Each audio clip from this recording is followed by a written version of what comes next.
Marc Fleury, bonjour et bienvenue. Marc Fleury qui travaille chez Enedis, directeur territorial des Yvelines. Alors Enedis, je le rappelle, c'est une entreprise de service public, gestionnaire du réseau de distribution d'électricité qui développe, exploite et modernise le réseau électrique et gère toutes les données associées. Vous avez quelques slides à passer, on verra un peu ce qui se passe sur l'écran. Tout d'abord, commencez par nous rappeler, quelle est votre mission à vous en tant que directeur territorial des Yvelines chez Enedis, en quoi ça consiste? Oui, effectivement. Donc, Enedis propose toute une palette de métiers. Moi, j'ai démarré chez Enedis en 2001. Et directeur territorial, ça consiste à faire connaître les métiers d'Enedis auprès des collectivités locales et rendre des comptes aux collectivités locales sur la manière dont on exploite le réseau et on raccorde les utilisateurs du réseau sur le réseau public. Les réseaux appartiennent aux communes et donc c'est à ce titre-là qu'on rend des comptes et qu'on explique ce qu'on fait. Alors comment vous avez vous-même débuté chez Enedis? Donc moi, j'ai fait une école d'ingénieur. Je suis sorti de cette école d'ingénieur en 2001 et je suis rentré chez Enedis. C'était une des rares entreprises à proposer des emplois de management en première embauche. Et depuis 23 ans, j'ai pu faire 8 emplois différents. Je vous ai mis derrière moi quelques-unes des missions principales qu'on peut exercer chez Enedis. Vous savez, la première mission, c'est d'assurer en bas à gauche le dépannage du réseau 24/24, 7 sur 7. C'est ce qui est connu d'Enedis, c'est la partie visible de l'iceberg. C'est tous nos techniciens qui interviennent sur le réseau en voiture bleue. On va installer une voiture bleue Enedis pour venir vous dépanner. Ensuite, on a une mission autour des données de consommation et du comptage. On parle beaucoup de transition écologique. Et pour savoir les efforts qu'on fait en termes de transition écologique, il faut pouvoir mesurer sa consommation. L'ADEME, d'ailleurs, dit qu'à partir du moment où un usager de l'électricité s'intéresse à sa courbe de consommation, il va faire mécaniquement 10% de gain sur sa consommation. Et donc Enedis, en tant que tiers de confiance de données, apporte ces données à l'ensemble des utilisateurs. Vous pouvez aller voir vos courbes de charge et voir comment votre logement et votre utilisation d'électricité fonctionne. Ça, c'est un rôle très important pour Enedis qui met à disposition ces données à l'ensemble des fournisseurs. On raccorde bien sûr tous les clients et les producteurs. Enedis, c'est un programme colossal d'investissement dans les prochaines années. On le verra juste après avec l'électrification des usages. Mais c'est beaucoup de nos missions. On fait beaucoup de travaux. Dans les Yvelines, c'est 100 millions d'euros d'investissement par an. À la maille d'Enedis, c'est 96 milliards d'ici à 2040, donc à la maille France. On a des enjeux de moderniser le réseau. On exploite un réseau qui, tous les ans, comme nous tous, prend une année de plus. Et donc, au bout d'un moment, il faut le renouveler. Et donc, on a beaucoup d'interactions avec les communes pour ça. Et puis, comme je l'ai dit, c'est une principale mission. On accompagne les collectivités locales dans leurs projets de transition écologique parce que beaucoup d'usages s'électrifient. Et on a déployé depuis 2 ans l'espace mesure et service qui permet à une commune d'avoir de la data visualisation sur ses propres points de livraison. Et ce que je vous donnais comme conseil en tant que particulier pour maîtriser votre consommation, les communes l'appliquent et font évoluer leurs usages par rapport à l'optimisation de leur consommation d'énergie. Très concrètement, avec des mots simples, comment Enedis agit vraiment pour la protection de l'environnement? C'est d'aider à la transition écologique à travers l'électrification des usages. Donc, vous savez que quand on passe d'un usage d'énergie fossile à un usage électrique, on minimise son empreinte carbone, c'est évident. Et donc, pour ce faire, il faut qu'on puisse mettre en œuvre des réseaux électriques qui amènent l'électricité au plus près de vos besoins.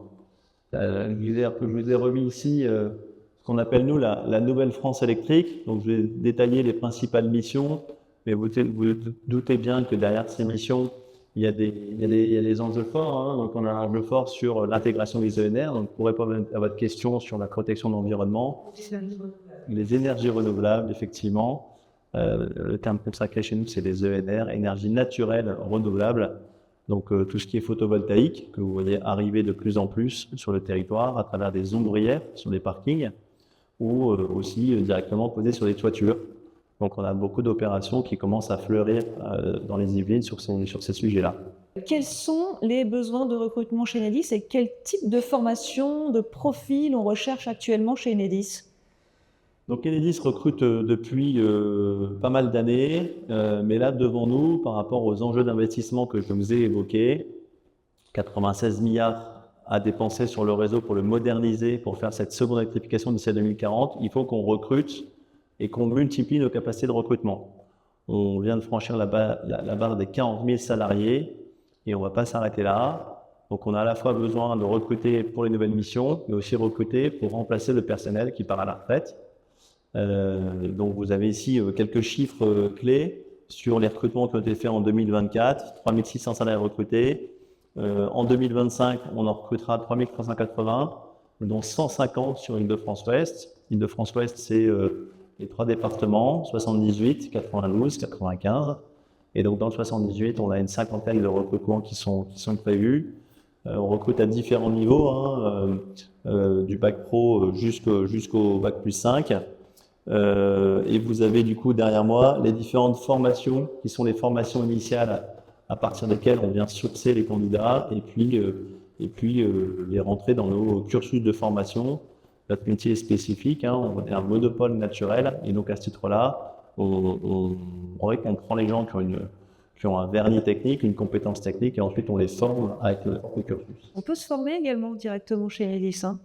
Oui, effectivement, la grande majorité des gens qu'on recrute sont intégrés dans les équipes, ont un tuteur, un parrain, et ensuite elles vont dans nos centres de formation. On a des centres de formation, on a une direction de la formation professionnelle qui vous fait entendre un cursus avec une partie théorique, une partie pratique. Vous venez dans votre base opérationnelle, vous mettez en œuvre les acquis de la formation, et après il y a un système d'habilitation qui permet de valider votre compétence professionnelle.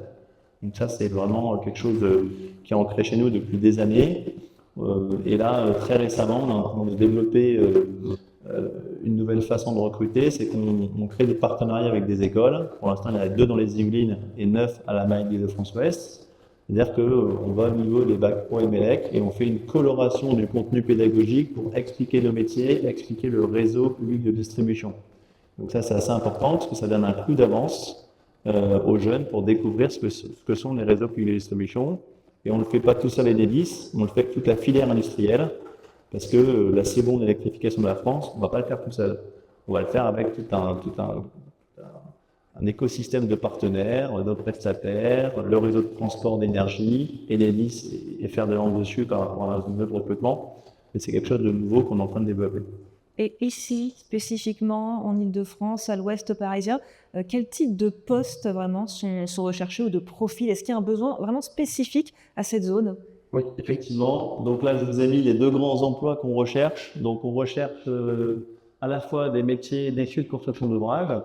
Et donc j'ai mis une fiche projet qui permet de voir de quelle formation on a besoin pour faire quoi et quels sont les débouchés. Parce que chez nous, en fait, on ne propose pas un emploi, on propose un parcours, une carrière avec différentes évolutions professionnelles.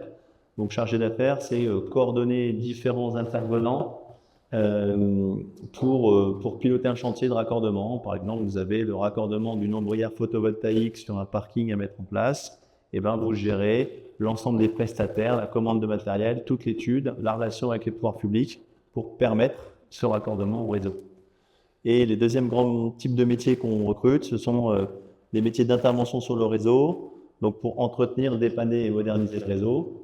Et à ce titre-là, dans les Yvelines, on recrute des emplois sur Maurepas, Carrière-sous-Poissy, Magnanville et Guyancourt. Donc ce sont les 4 bases les plus importantes dans les Yvelines. Alors, on l'a vu, c'est facile de débuter chez Enedis, il y a beaucoup d'opportunités, mais une fois qu'on est chez Enedis, est-ce qu'on peut changer de voie? Est-ce que c'est facile d'évoluer, de passer à autre chose, de changer de métier? On propose des parcours professionnels assez riches pour tous les niveaux. Je vais témoigner de mon parcours, mais on a aussi une grosse attention à l'ascenseur social chez Enedis. Donc vous pouvez très bien démarrer technicien d'exploitation, faire vos preuves pendant quelques années pour bien maîtriser le métier, pour ensuite passer sur des métiers soit d'expertise un peu plus poussée sur le réseau, soit des métiers de manager, c'est cette fibre de managériale, encadrer des jeunes plus tard. Et on propose aussi des passages exécution-maîtrise chez nous, et ensuite des passages maîtrise-cadre, avec mobilité géographique ou sans mobilité géographique. Vous voyez l'ensemble des missions qui sont les nôtres sont très importantes, elles se font toutes sur le territoire. Mais si d'aventure, dans son projet de vie, on a envie aussi d'aller dans d'autres départements français, Enedis, c'est une grande entreprise avec 25 directions régionales. Et justement, Enedis, vous l'avez bien expliqué, hein, c'est vraiment un secteur d'avenir. Qu'est-ce que vous avez envie de dire à des jeunes ou bien des adultes qui veulent se reconvertir pour leur donner envie de suivre une voie chez Enedis? Qu'est-ce qui, selon vous, est le plus important, le plus avantageux? Voilà, comment est-ce qu'on peut donner envie de rejoindre votre entreprise? Je vais faire une petite synthèse sur cette slide, je vais pas la paraphraser, mais ce qu'il faut retenir, c'est qu'on vit un moment incroyable dans l'électrification de la France. En 1946, on a électrifié la France avec des moyens de production, avec des rachats d'entreprises locales de distribution, avec des grands réseaux qui ont été construits par SPE, par Enedis, en tout cas leurs ancêtres. Et donc on a exploité tout ça. Et là, avec l'explosion des usages électriques et l'explosion des besoins en renouvellement de câbles, on est en train de vivre ce qu'on appelle la seconde électrification de la France. Voilà, je relis ce chiffre de 96 milliards d'ici à 2040, mais c'est colossal en fait. C'est des investissements que nous, on n'a jamais vécu. En 23 ans de distribution, on n'a jamais été dans ces niveaux-là. Même quand on a déployé le compteur Linky, c'était un projet étalé sur plusieurs années qui a fait un investissement de 5 milliards. On a aussi une politique sociale importante, basée sur la diversité, l'inclusion, une égalité professionnelle entre les hommes et les femmes. On a beaucoup d'accords d'entreprise qui sont tournés là-dessus, mais on veut féminiser les métiers. En fait, on a des métiers qui sont historiquement très masculins, mais on veut vraiment féminiser les métiers. On a des techniciennes d'exploitation qui arrivent à concilier leur vie de femme et leur vie de technicienne d'exploitation. Et donc, c'est des choses qu'on a vraiment envie de mettre en avant, de pousser et de valoriser. Enedis a un stand. Aujourd'hui, qu'est-ce qu'on peut voir, qu'est-ce qu'on peut apprendre sur ce stand?